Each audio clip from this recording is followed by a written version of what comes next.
You'll start with a disposable serological pipette from a box like this. These are 10 ml pipettes. Open the package. The pipette inside is sterile. And then you'll attach the rubber bulb as shown here. Don't jam the pipette in too far. Just snug, not all the way into the bulb.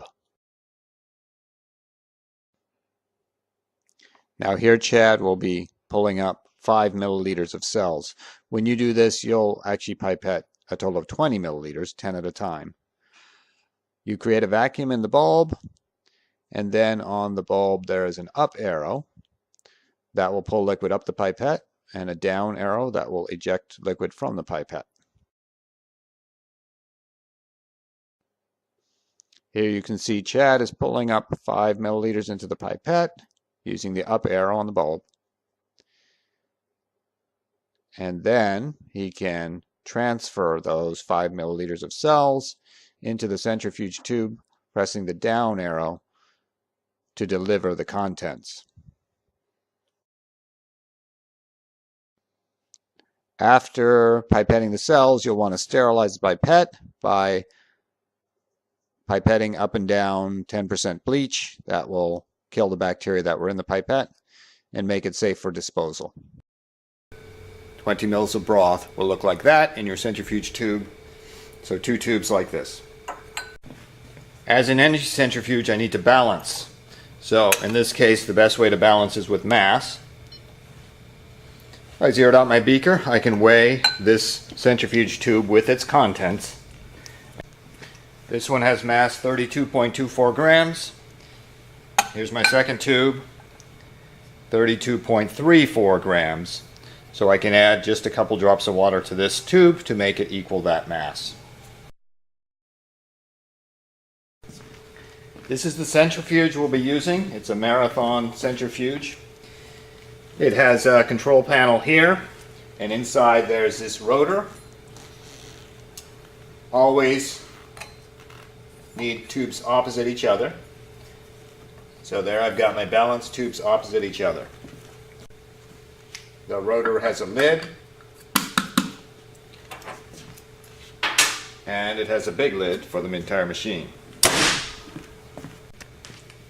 So now I'll set the conditions for the spin. Time, 5 minutes. Speed, 10,000 RPMs. I could set a temperature. It's a refrigerated centrifuge. In this case, there's not any need for it to be refrigerated. Press the start button. Lid not closed. Try again.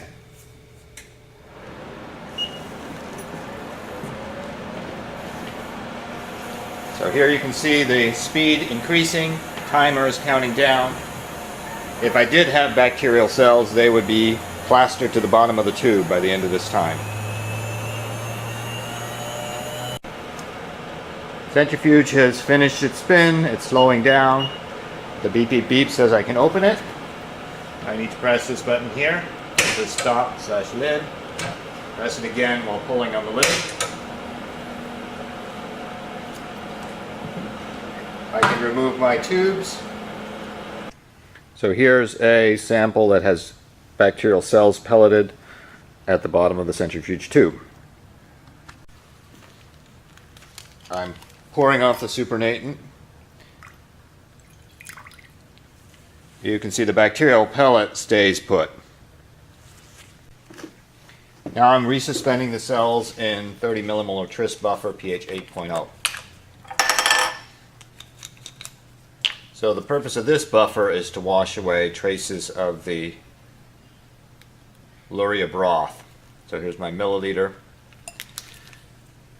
I can vortex this.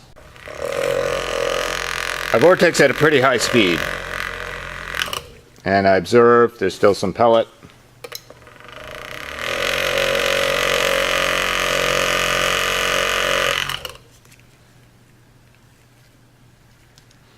That looks pretty good.